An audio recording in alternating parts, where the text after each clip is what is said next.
Hola, muy buenas, soy Jorge López y en esta cuarta clase me gustaría seguir hablando un poco de cómo proyectar un edificio. Esta clase la vamos a dividir principalmente en dos partes. Una donde, pues bueno, voy a dar unas nociones teóricas de cómo o qué elementos podemos tener en cuenta a la hora de proyectar. Y una segunda parte que he decidido hacer que va a ser práctica. Por lo cual vamos a diseñar una pequeña mini vivienda bueno, que por supuesto es muy mejorable. La he diseñado pues en poquísimo tiempo, pero simplemente se trata de exponeros un ejemplo sencillo, porque lo que vamos a hacer aquí en general pues van a ser cosas muy sencillas, pero muy precisas. O sea, lo que sí que me interesa a mí es la arquitectura de precisión más que otra cosa, porque en estas pequeñas píldoras de clase intentar hacer una obra emblemática de alto con un programa extenso, etcétera, es inviable, ¿no? Vamos a partir de una frase que Louis Kahn, este arquitecto de origen estonio pero afincado en Estados Unidos, es muy interesante, aparte de todos los conceptos, sobre todo de la luz, que la estoy reservando para una clase especial. Aquí en esta frase un edificio debe comenzar con lo inconmensurable, luego someterse a medios mensurables mientras se diseña y finalmente volver a ser inconmensurable una vez construido. Esto es algo bueno, dicho así por Louis Kahn, pues parece, pues bueno, que es como debe de ser, ¿no? Cuando arrancamos un proyecto, pues hay una emoción inicial, unas ganas de hacerlo por lo mejor de todo lo que se nos puede ocurrir.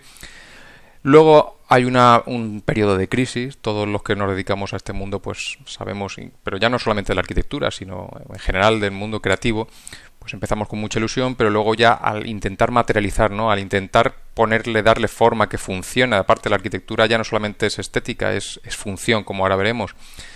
Pues bueno, hay un punto donde esas ideas, ¿no? Eso que empezamos a ser como inconmensurable empieza a tener forma, ¿no? Y entonces en ese proceso de diseño tenemos que someterlo a medios mensurables. Pero luego finalmente, una vez ya construida la obra, la buena arquitectura es que vuelve a ser inconmensurable. Este extracto lo he tomado de Louis Kahn, Forma y Diseño, donde un joven arquitecto me ha formulado esta pregunta. Sueño con espacios maravillosos, espacios que surgen y se desarrollan fluidamente, sin comienzo ni fin, hechos de un material continuo. ¿Por qué cuando trazo la primera línea sobre el papel tratando de fijar el sueño este resulta desmerecido? A lo cual Louis Kahn responde: esta es una pregunta que se relaciona con lo mensurable y lo inconmensurable. La naturaleza física es mensurable. Las emociones y la fantasía no tienen medida, no tienen lenguaje y los sueños de cada uno son distintos. Vuelva al sentimiento, aléjese del pensamiento. En el sentimiento está la psique. El pensamiento es el sentimiento más la presencia del orden. De algún modo, en este proceso de proyectar creativo, pues siempre está la lucha, por así decirlo, entre lo racional, lo funcional y lo que debe ser el evocar, ¿no? El evocar sentimientos, sensaciones, jugar con la luz, con otros elementos más sutiles, ¿no? Y en ese punto, en esa relación perfecta del mundo físico, tangencial, racional y con lo más evocador, pues está la arquitectura, la buena arquitectura, ¿no? En esta clase vamos a hablar de tres conceptos. Son tres apartados que he querido diferenciar y que no sé, sinceramente, cuando empiece esta clase, no sé si van a ser una o dos clases, porque quiero abarcar bastantes temas y seguramente la parte práctica será aparte. En primer lugar, hablaremos de mecanismos de proyecto. Mecanismos de proyecto, hablamos de herramientas con las cuales podemos desarrollar el proyecto, que nos pueden ayudar en esa fase inicial de proyectar. Dentro de esos mecanismos, en esta clase nos vamos a centrar en uno de ellos, que va a ser gravedad y materia. Yo creo que es un buen punto de arranque y que casi todos los proyectos de arquitectura hablan de este tema, ¿no? La gravedad. Y por último intentaremos hacer un pequeño ejemplo que no intenta ser una obra estupendísima de arquitectura, sino simplemente la aplicación práctica de los conceptos y de esos mecanismos de proyecto que hemos dado inicialmente. Bueno, mecanismos de proyecto, hablo principalmente de este conjunto de herramientas que ayudan a solucionar el problema proyectual. Y hablo de problema proyectual porque realmente, al margen de lo creativo, estético, etcétera, cuando se encarga un proyecto de arquitectura se trata de un problema a resolver. Si lo queremos simplificar de esta manera, pues hay una serie de cuestiones que resolver. Luego ya más adelante hablaremos de si es bello, si está bien iluminado, si evoca ciertas sensaciones, etcétera. Pero lo que está claro es que debemos, como mínimo, resolver un problema de uso, de programa, de estructura, de instalaciones, de acondicionamiento, de relación con el entorno, es decir, toda una serie de mecanismos, que es lo que vamos a hablar ahora. Podemos hablar de una serie de mecanismos racionales, es decir, el edificio debe tener una función y una adecuación al programa y al entorno. Dentro de estos mecanismos, pues podemos tener la relación con el exterior y una relación interna o funcional. Más adelante, cada uno de estos dos apartados pues los vamos a resolver, ¿no? Por otro lado están los mecanismos sensoriales, es decir, la capacidad que tiene ese edificio para emocionar. Esto ya es más subjetivo y entra dentro de este mundo tan enfarragoso a veces, ¿no? De lo creativo, el arte, etcétera. Desde el punto de vista sensorial, yo también me atrevería a decir que casi todos los buenos edificios, casi todo el mundo sabe apreciarlo. Es decir, cuando hay un edificio emblemático, como ahora veremos, casi todos. Yo siempre pongo el mismo ejemplo. Es si yo le pregunto a mis padres si les gusta un edificio, si a ellos les gusta y a mí también, de algún modo esa arquitectura es mucho más universal que otra, ¿no? Y de hecho, aunque no viene muy a cuento, pero sí, estas clases las hago con ese motivo o esa función, es decir, me interesa que la arquitectura llegue a todo el mundo, que no sea algo de arquitectos. Y un poco la ilusión que tengo es que estas clases lleguen a mucha gente. Me interesa que llegue a gente que a lo mejor que le descubra la arquitectura, que no sea un campo exclusivo de arquitectos, ¿no? Porque creo que se debe de difundir de algún modo.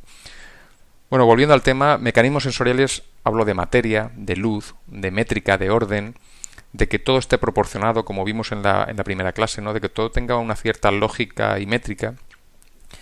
Y estos aspectos pues son los que hace la buena arquitectura. Podríamos decir que los mecanismos racionales hacen el 5.0 de la nota final, si se puede hacer esa analogía, y los mecanismos sensoriales junto con los racionales se irían ya por la matrícula de honor. Dentro de esos mecanismos de relación exterior, yo como herramientas propongo la transición exterior-interior, la relación visual con el entorno y el asentamiento. El primer apartado se llamaría transición exterior-interior, la relación exterior-interior y cómo se accede a ese edificio. El segundo apartado sería la relación visual. Ya hablamos en la primera clase de la capacidad de enmarcar, de la relación visual con ese entorno. Y por último el asentamiento, del cual hablaremos más adelante. ¿Cómo nos asentamos? De algún modo el asentamiento es como cuando nosotros vamos al campo.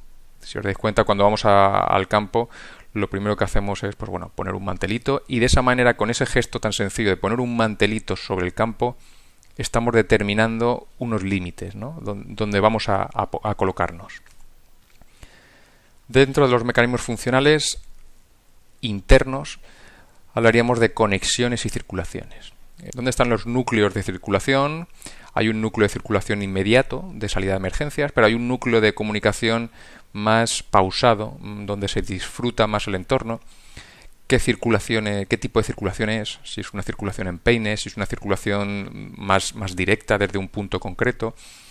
Espacios dinámicos, espacios estáticos. Espacios estáticos, por ejemplo, un auditorio es un espacio estático. La gente va, se sienta y disfruta. A veces incluso alterar lo que se da por sentado, es decir, a lo mejor tenemos la idea de que un auditorio debe ser un espacio estático, ¿no? Y a lo mejor una buena idea es invertir el orden, es decir, ¿por qué no puede haber algo de dinamicidad en un espacio estático como un auditorio, ¿no? Cambiar estos órdenes a veces viene bien de cara a un proyecto nuevo. Y por último una distinción que ya la hizo Louis Kahn también en su momento y que tiene muchas acepciones. Y en Louis Kahn me quedo con la original, que son espacios servidores y espacios servidos, ¿no? Espacios servidores, como ya veremos, pues son las instalaciones, los aseos, los almacenes, zonas incluso más íntimas, más privadas, y espacios servidos pues son espacios más estáticos, más de disfrute, de relax, de ocio si se quiere.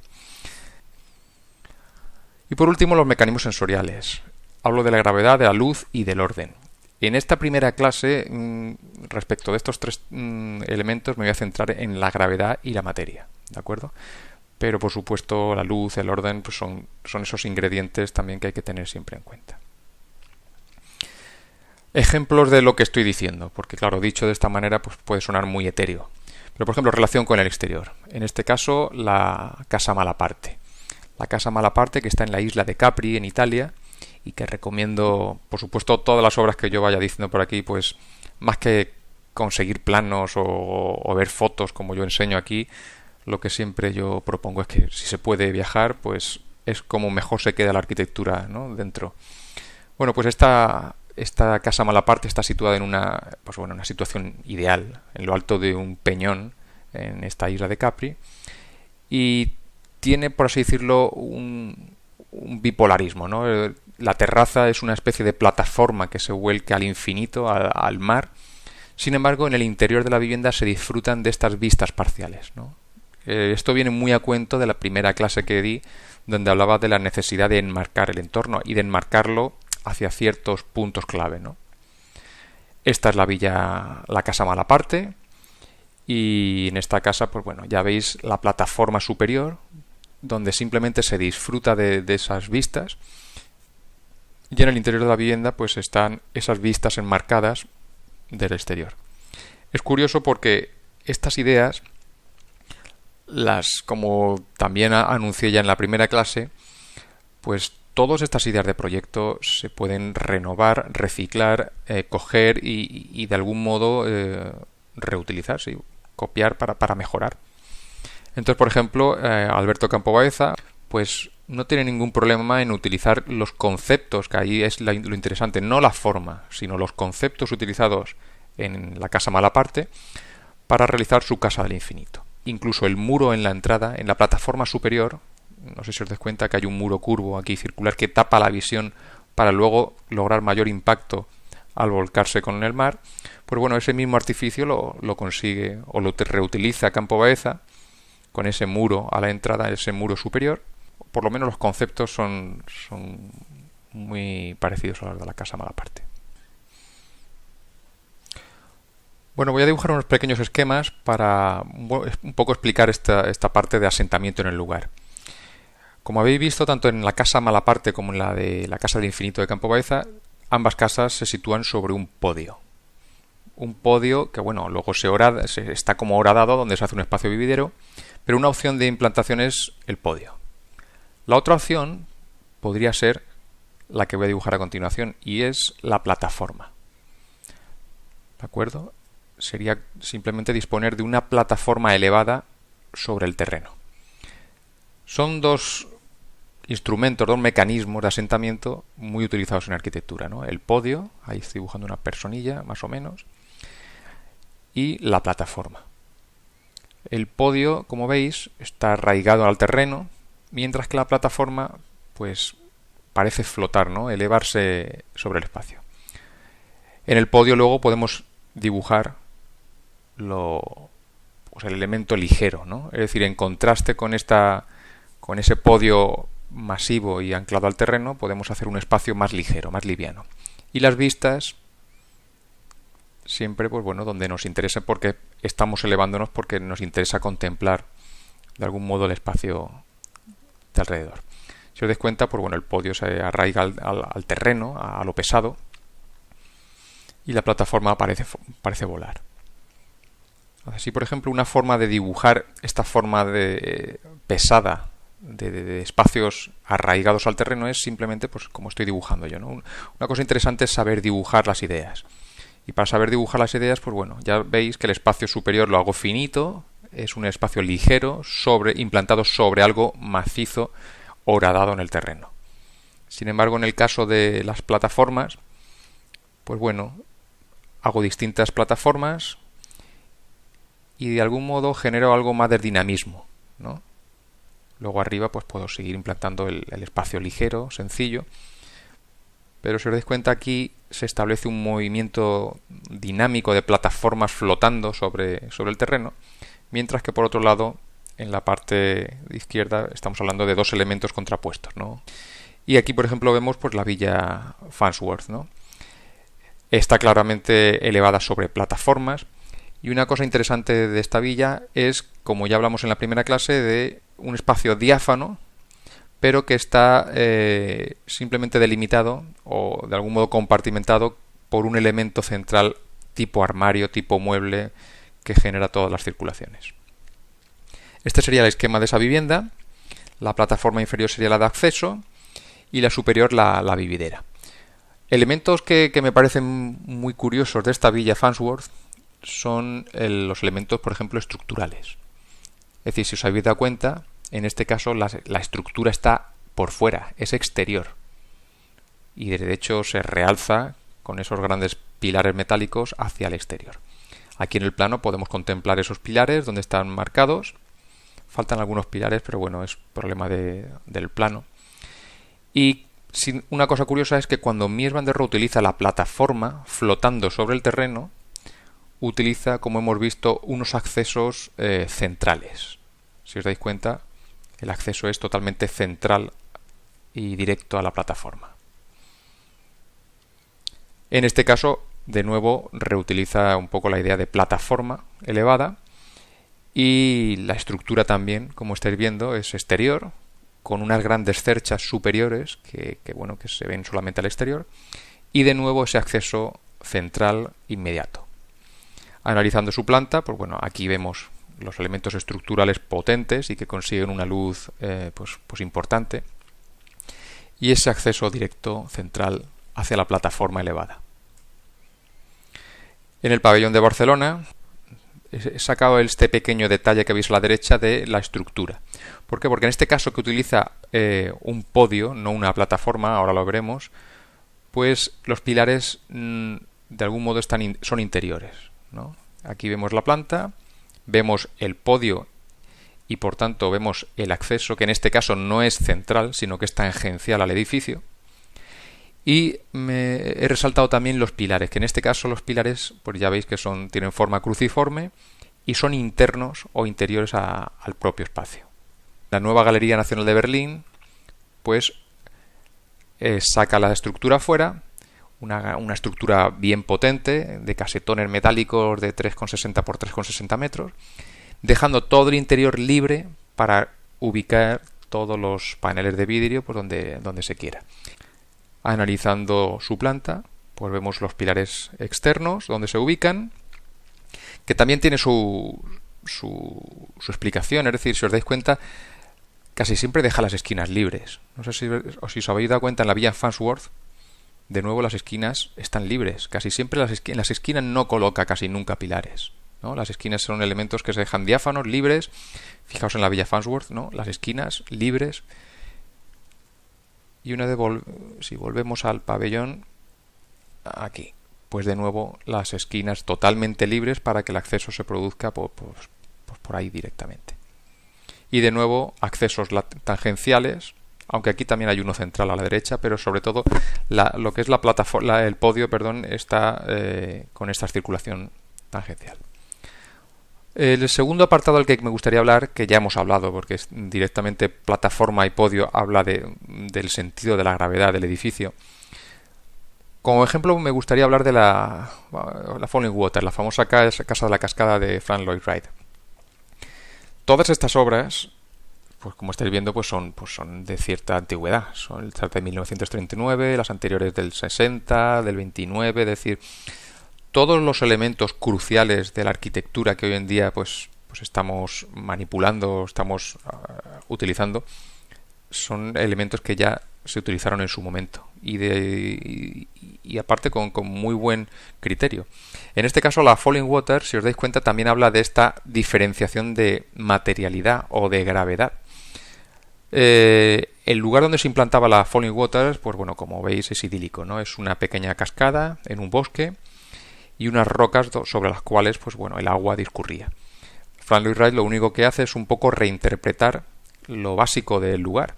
Y lo básico del lugar es simplemente, pues, el agua representa lo ligero, lo dinámico, discurre sobre la roca, que representa en este caso la gravedad, lo pesado. Todo ello llevado a la arquitectura, pues si os dais cuenta, la relación que existente es las zonas internas, las zonas servidoras, por así decirlo, se construyen con un material de piedra. Y aparte tienen una espacialidad pues más estática, más contundente que las plataformas que vuelan. Las plataformas que vuelan están hechos pues, bueno, de otro material o otro acabado, más dinámico, más limpio, y el movimiento o los voladizos lo que generan es esa especie de dinamicidad que se relaciona un poco con el agua. Es decir, de algún modo el agua discurriendo sobre la roca es lo que coge Frank Lloyd Wright para reinterpretar el lugar y convertirlo en arquitectura. En esta casa la casa de Blas de Campo Baeza del año 2000, pues bueno, un poco más directo y contundente, pues de nuevo, el espacio macizo, masivo, si se quiere, estereotómico, que es el inferior, y de nuevo el espacio más ligero o liviano en la parte superior. Si os dais cuenta, Campo Baeza también utiliza un poco el método estructural de Mies van der Rohe. De hecho, las referencias en sus proyectos a Mies pues son muy claras. En este caso, si retomamos la idea que teníamos aquí en la nueva Galería Nacional, pues si os dais cuenta, los pilares son externos, todo lo que es la estructura va al exterior, en la parte tectónica, por así decirlo, y en la casa de Blas pues ocurre lo mismo, dejando la parte interna para solamente la zona de vidrio. No obstante, en el caso de Campo Baeza, pues bueno, aquí sí que Campo Baeza utiliza el pilar en esquina, y a Mies van der Rohe le interesa más dejar la esquina diáfana y libre para, bueno, pues para generar mayor visual, por ejemplo, para conseguir ese tipo de imagen que representa esta foto, ¿no? Esa ligereza yo creo que se enmarca más a lo mejor en este caso. Hablando de proyectos, bueno, este proyecto lo saco simplemente porque creo que es un claro ejemplo también de contraste entre materialidad, ¿no? Elementos con distinta materia y con distinto peso. Se trata de una vivienda personal, una especie de refugio en mitad del campo, y está compuesto por una estancia de hormigón en la cual se incluye en el interior esa especie de 3 cubiletes o 3 cabinas ligeras. De algún modo, el muro es lo contundente, lo pesado, y las cabinas son lo ligero, ¿no? Esto que veis aquí, bueno, son unos renders, simplemente que ayudan un poco al proyecto que se va a hacer para visualizar un poco cómo puede quedar. Y esta sería la planta. Si os dais cuenta, la parte inferior, la del muro, aparte incluso nos interesaba recalcar que el muro iba a ser macizo, por lo cual está relleno de sólido, está sólido.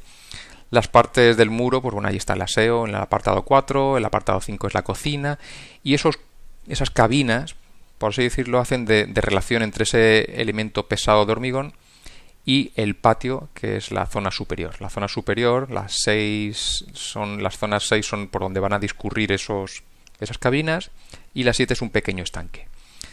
Lo interesante de este proyecto, aparte de este contraste, porque si os dais cuenta siempre estoy hablando de contraste, ¿no? Entre pesado, ligero, y es una lucha que casi siempre en arquitectura pues bueno se tiene, ¿no? Pero aparte aquí también esos elementos ligeros tienen ese aporte dinámico. ¿Cómo se aporta ese elemento dinámico? Bueno, pues directamente es que se motorizan mediante un pequeño motor eléctrico y se van desplazando a lo largo de los paseos con numeración 6. Esa especie de batería, pues bueno, son unas baterías eléctricas que se implantan en cada una de las 3 cabinas, y en esas cabinas, si os dais cuenta, representan 3 espacios fundamentales de toda habitación, de toda casa, ¿no? Es la zona de estar, la zona de estudio y la zona de dormitorio. Aquí podéis ver la sección. En el interior del muro, pues bueno, el suelo está algo más elevado, de tal manera que una vez que se abren las puertas de las cabinas, pues se genera una circulación perfecta en la parte inferior. Y en la sección se explica un poco cada uno de esos elementos. La parte superior del todo está formada por una serie de paneles fotovoltaicos, como estáis viendo, que generan la electricidad permanente a la vivienda y a las cabinas, y a los motores de las cabinas. El siguiente apartado es un aljibe, donde se acumula el agua de lluvia, y que va a servir para regar el jardín interior y también para el estanque. Y por último, bueno, ya están las cabinas móviles, ¿no? Este sería, por ejemplo, pues bueno, una opción, es decir, la cabina se desplazaría a una de ellas y esta sería otra opción, pues con otras combinaciones. Lo interesante de este proyecto, más que las cabinas que se mueven, la diferencia ligero-pesado, creo que una de las cosas más interesantes puede ser el espacio del muro una vez que las cabinas están a medio abrir o saliendo. Se genera en el muro, en el interior del muro, un espacio interior-exterior, iluminado pero no tan iluminado a veces, y se juega mucho con el dentro-fuera y con la luz, ¿no? Y creo que es lo más interesante de este proyecto, ¿no? Cuando está en esta zona que no está del todo hacia afuera, que está metida pero un poco, pues bueno, se pueden dar situaciones bastante interesantes, ¿no? Aquí veis, por ejemplo, en el interior, pues bueno, que se da un espacio exterior pero también interior y que se juega mucho pues bueno, pues con el elemento tectónico y estereotómico. Bueno, y tal como os anuncié al principio, creo que vamos a parar momentáneamente la clase porque tampoco me interesa que sea muy extensa. Y simplemente recordaros que si os ha interesado, pues le deis al like y nos vemos en la próxima entrega.